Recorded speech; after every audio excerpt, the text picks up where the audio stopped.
Hello, and welcome to another episode of Earth911's Sustainability in Your Ear. This is the podcast conversation with changemakers working to accelerate the transition to a sustainable carbon-neutral society. And I'm your host, Mitch Ratcliffe. It's good to have you back. You know, January 14th, 2023, although you may not have known it, was a banner day in the fight to reduce single-use plastic products in our lives. On that day, the British government's Department for Environment, Food and Rural Affairs announced that it will ban a variety of single-use plastics starting in October of 2023. Among the single-use items banned are plastic cutlery, plates, bowls and trays, polystyrene cups, and takeout food containers, as well as cotton swabs made with plastic sticks and balloon sticks. People or businesses caught distributing these items could face a fine. In fact, new draft legislation suggests fines of up to 10% of revenues generated in the UK by offenders. And repeat offenders could go to prison for up to 2 years. Although this is not a comprehensive ban of plastic, because the rule will allow the use of durable, reusable plastic products and some single-use plastics in prepackaged foods, it's a huge step forward that can eliminate billions of pieces of plastic trash annually. The Ocean Conservancy's Vice President of Ocean Plastics, Nick Mallos, said in a statement that the decision, quote, not only do bans immediately prevent more plastic from entering the ocean, they can also clean up recycling streams and play an important role in catalyzing the needed transition to reusable systems. The Ocean Conservancy is thrilled that England has taken this critical step to phase out these harmful single-use plastics, and we look forward to seeing the ban implemented, unquote. The Ocean Conservancy's International Coastal Cleanup Manager, Sarah Weller, joins me today to discuss Britain's new single-use plastics ban, the prospects for more U.S. legislation following the extended producer responsibility laws passed in California and Colorado during 2022, and the state of environmental protection in the United States. You can learn more about the Ocean Conservancy at oceanconservancy.org. Ocean Conservancy is all one word, no spaces, no dashes, oceanconservancy.org. Welcome to the show, Sarah. How are you doing today? Hi, Mitch. Great to meet you. I'm doing well. Thank you. Well, thank you for joining us and for all the work you're doing at the Ocean Conservancy as well. So I want to start off with just a very general question. How big a dent in the world's plastic problem does Britain's new law represent? It's a great question. Long story short, the plastic pollution problem, I kind of like to think of it as multi-layered and multifaceted, right? And so what we're finding through beach cleanups, just kind of one piece of that kind of multifaceted solution set that we approach this issue with, is that a lot of the items that have been found on beaches are these single-use consumer items, a lot of foodware items, things that we'll probably talk about today with the passing of the UK's recent legislation, single-use plastic cutlery, single-use plates, cups, foam, and plastic takeaway containers. These are items that make up the majority of what volunteers are finding across beaches worldwide, in the UK as well, but worldwide during our annual international coastal cleanup. So I'd be remiss if I didn't give a quick shout out to our partner in the UK, whose volunteers over the years have collected over 60,000 pieces of plastic cutlery, 45,000 plastic cups and plates, and more than 35,000 foam takeaway containers. And that's through the Great British Beach Clean every year. And they contribute to the International Coastal Cleanup. And that's led by Marine Conservation Society. So it's thanks to them that we have these great data to help kind of inform policy change like we're seeing now. You know, all up, when you look at the total amount of plastic produced in Britain, it's literally billions of pieces of plastic that are going to be taken out of circulation. Do you see what's going on in Britain, in Scotland and Wales, as well as Canada?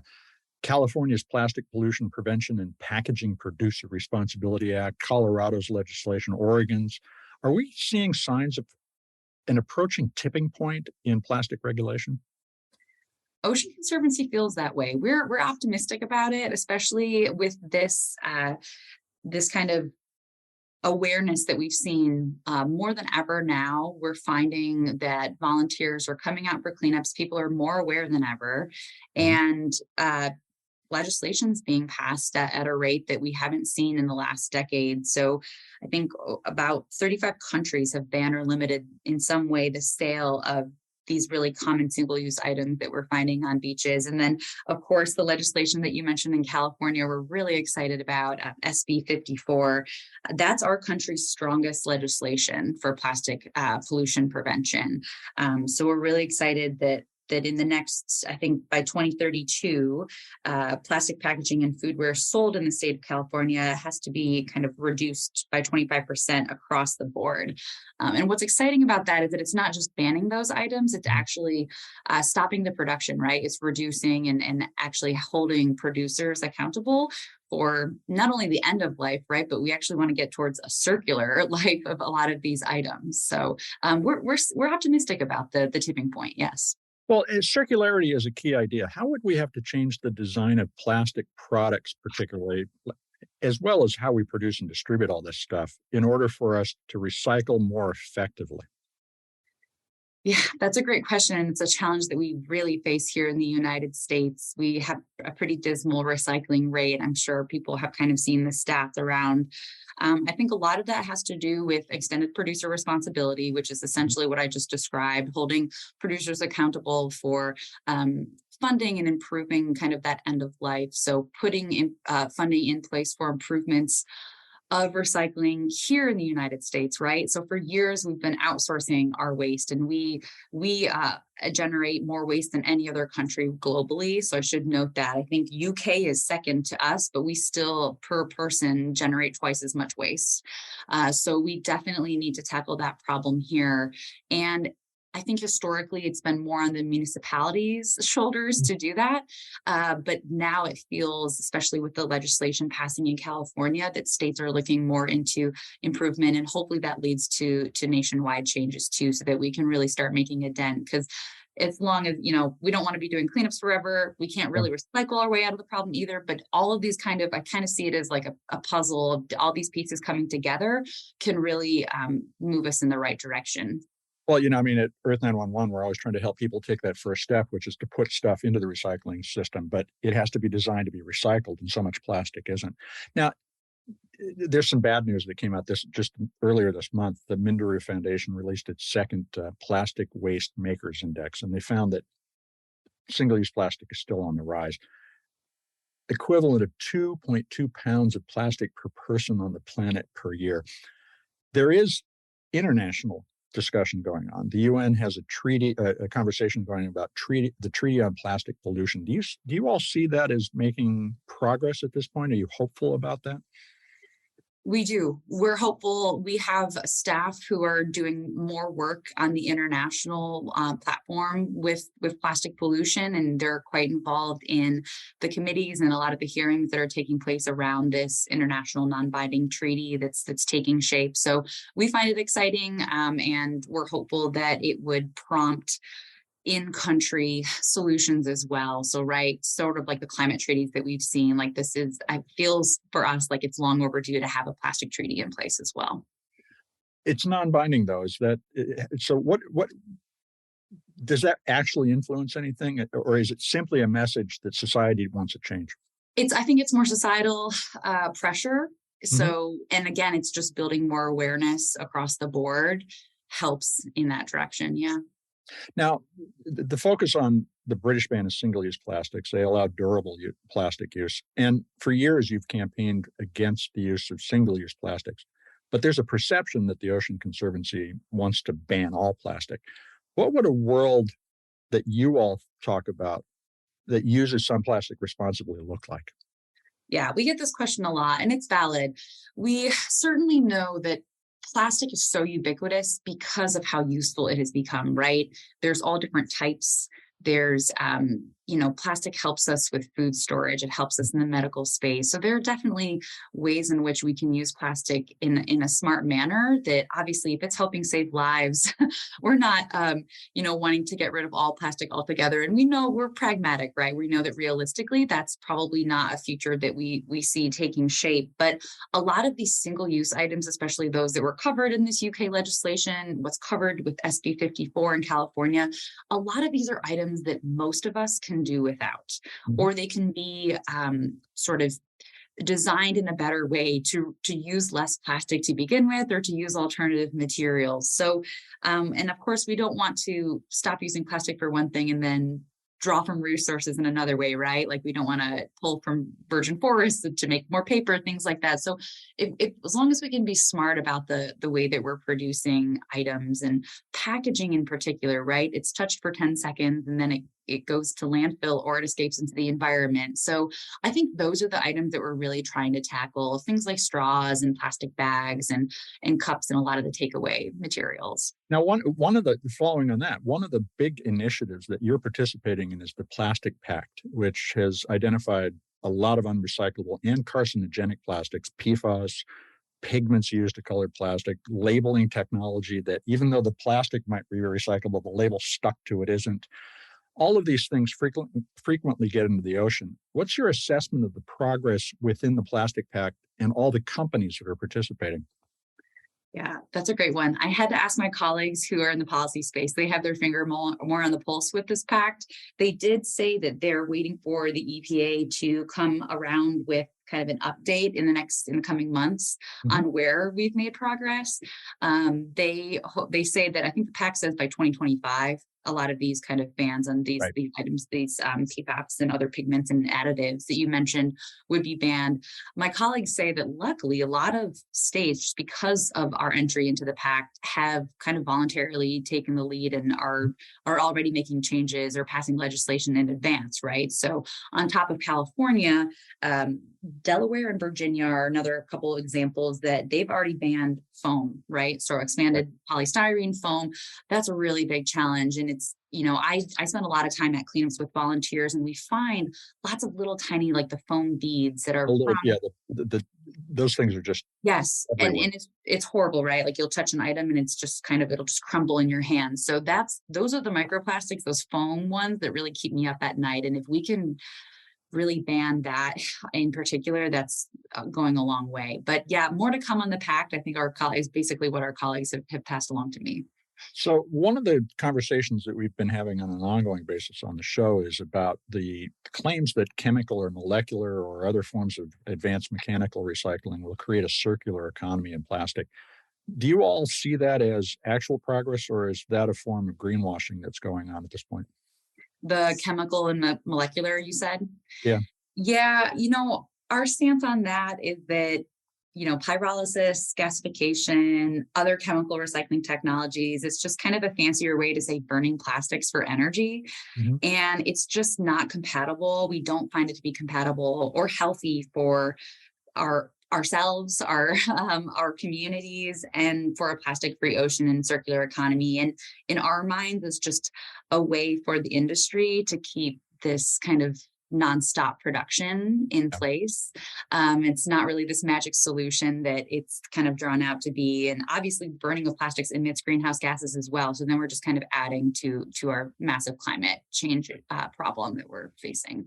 Yeah, just in the past few days, I've been talking to a couple of companies that do enzymatic recycling, which actually sounds like it should work. But it'll be interesting to see. And I think the proof will be in the pudding, so to speak.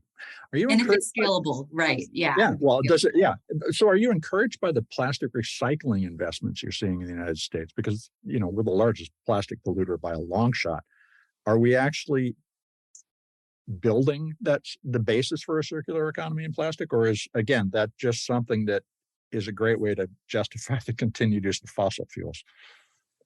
It's weird. I think there's a balance to be played, right? It's nice that a lot of municipalities, not all in the US, but many do have that infrastructure sort of already in place, right? Of curbside recycling. So it wouldn't take much obviously we need to have improvements, but, and we need to allow consumers a chance to learn what is and is not recyclable where they live. It's quite confusing right now. So the onus should not be on the consumer. There's a lot that can be done to make it simpler for households and for families.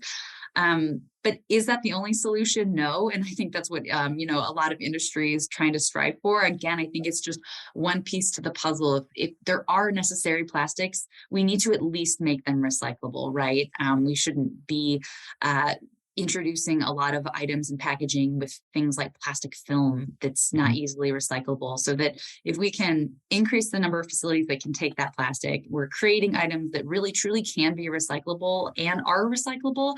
I think that would get us in the right direction, but we've got a way to go.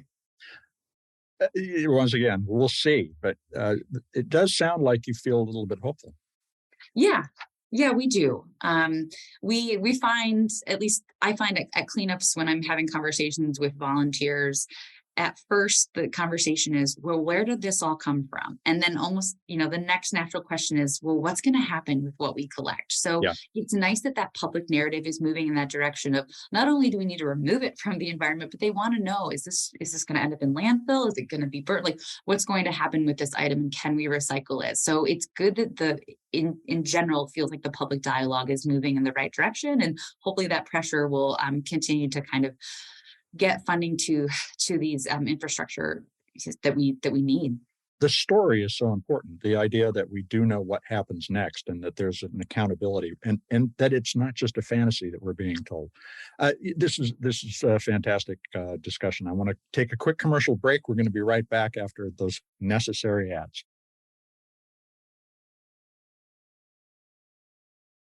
And now back to the conversation with Sarah Weller. She's the International Coastal Cleanup Manager at the Ocean Conservancy.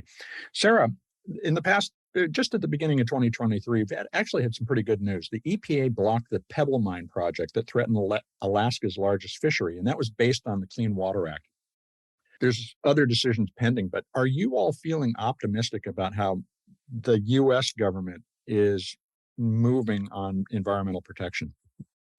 Yes, we're excited about, especially this administration seems to be prioritizing protecting our environment. So Pebble Mine's one example, expanding in protection for national parks is another.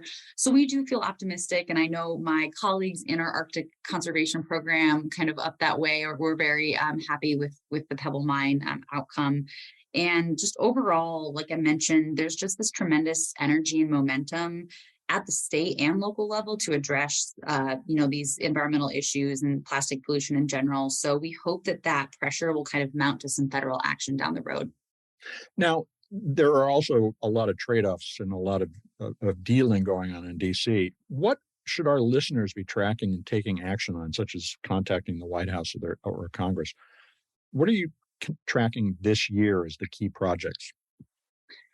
It changes daily. So I would say, keep an eye on, at oceanconservancy.org, we actually have a newsroom area where we keep, make note of kind of any updates that our policy team's working on here on the Hill in Washington, D.C.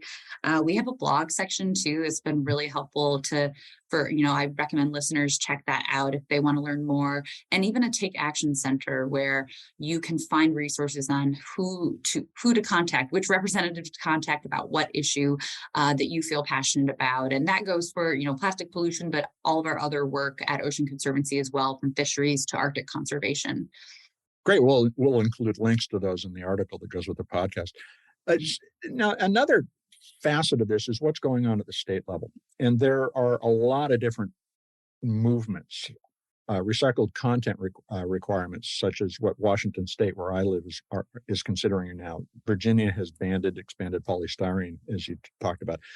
Are there particular state laws that you all consider good models for other states to adopt, that if, I want to write my legislator and my state legislator, I can point to and say, take a look at that?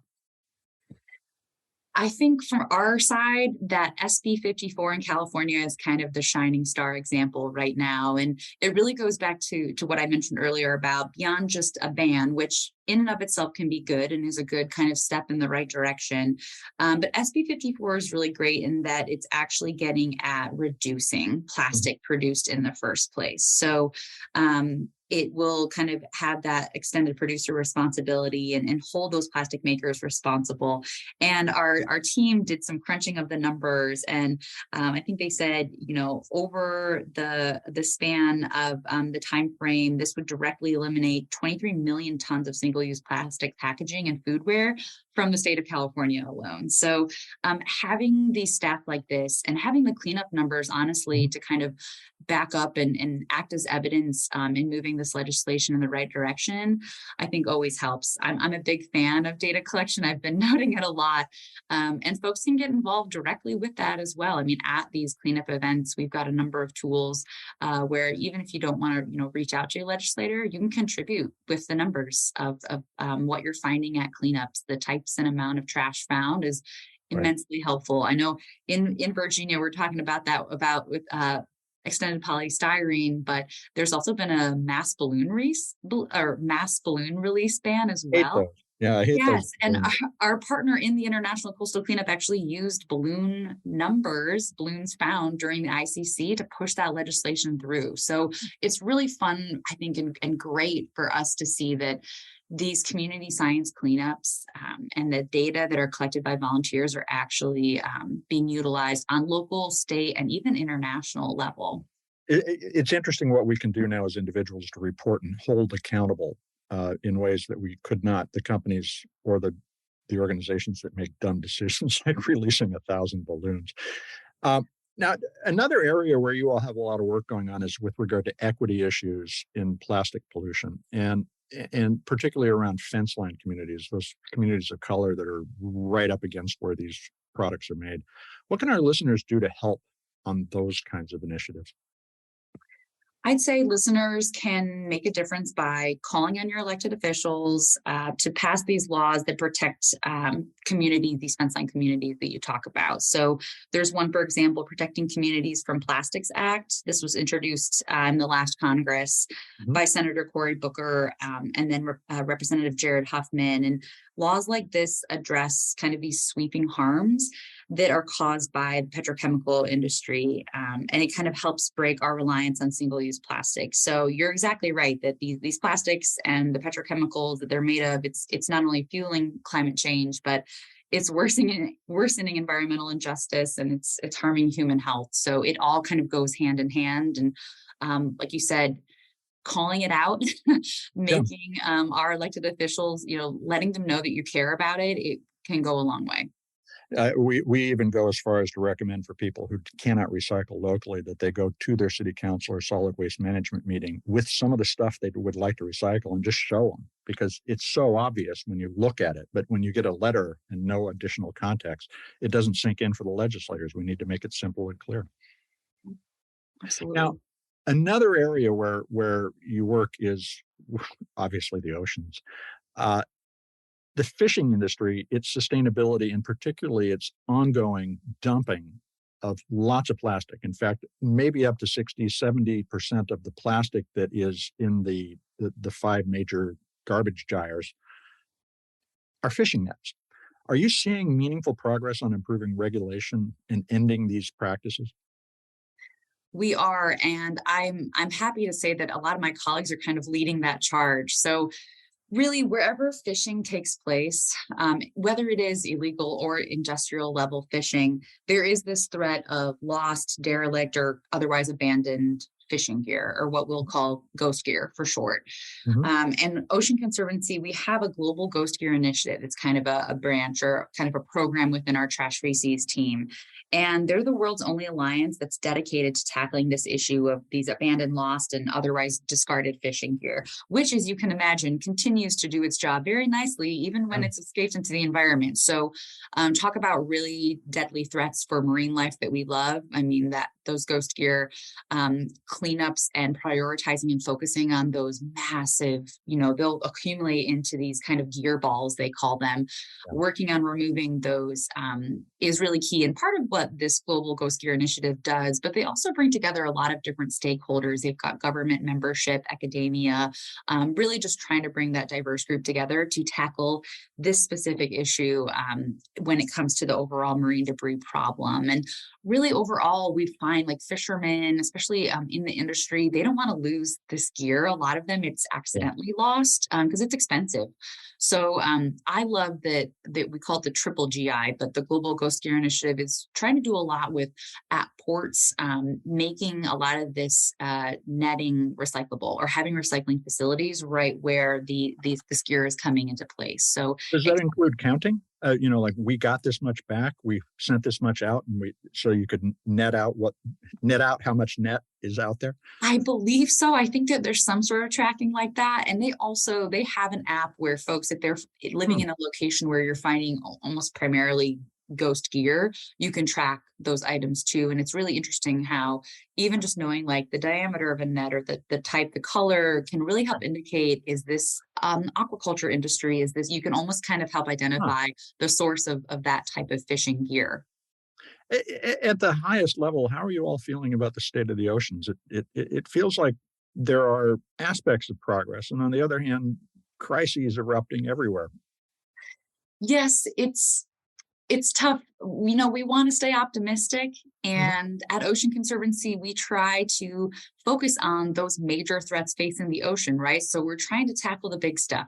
It can feel disheartening at times, but on the other hand, there's a lot of momentum. Like we said, we've had more than ever, probably in the last, I've been with Ocean Conservancy for almost a decade. In the last 5 years, massive public increase in interest, not only on this plastic issue, since, some celebrities and famous folks have kind of gotten on board with that issue, but it opens the door for all the other threats facing our ocean as well. And then obviously the big overarching climate threat, and the fact that the ocean for many years has kind of just been seen as almost too vast to be touchable, but now we're really realizing it's a carbon sink, and we've passed the tipping point in a lot of ecosystems, right? When we think about like fragile coral reef ecosystems in the Arctic, or really both poles. So I think, with the plastic pollution, the legislation that's been passing, we're optimistic that can move us in the right direction, and hopefully get us on a trajectory to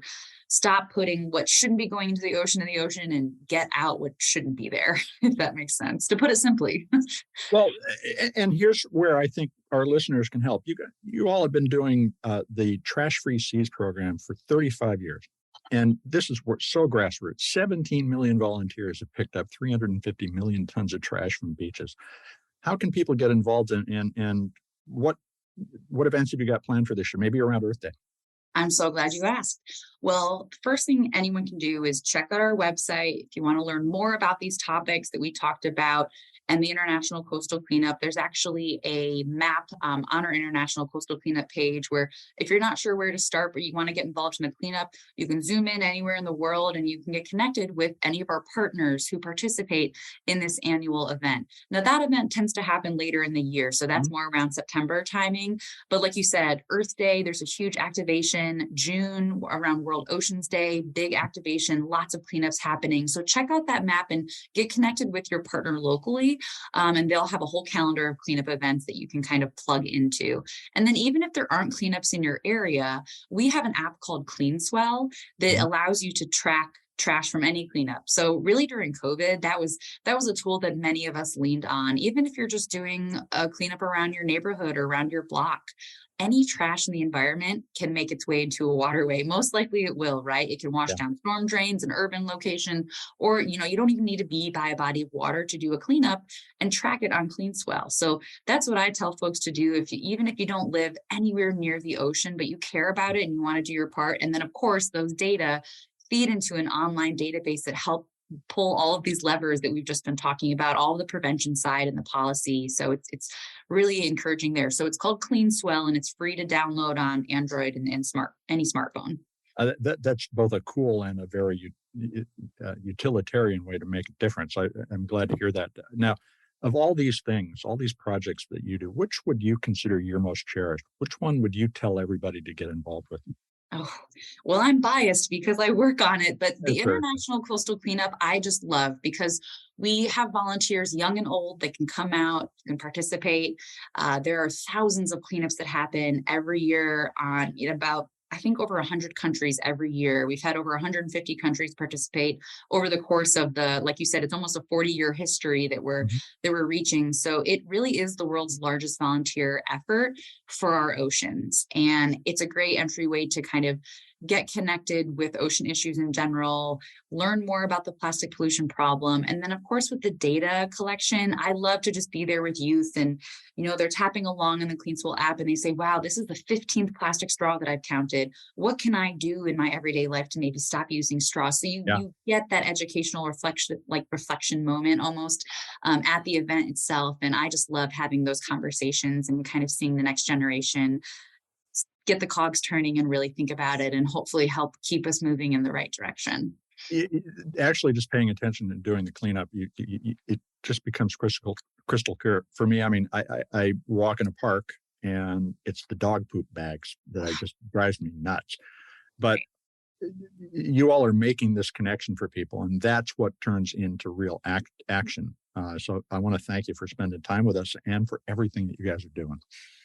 Well, thank you so much. Thanks for having me. And I hope listeners learned something new. I'm sure they did, Sarah. Thank you.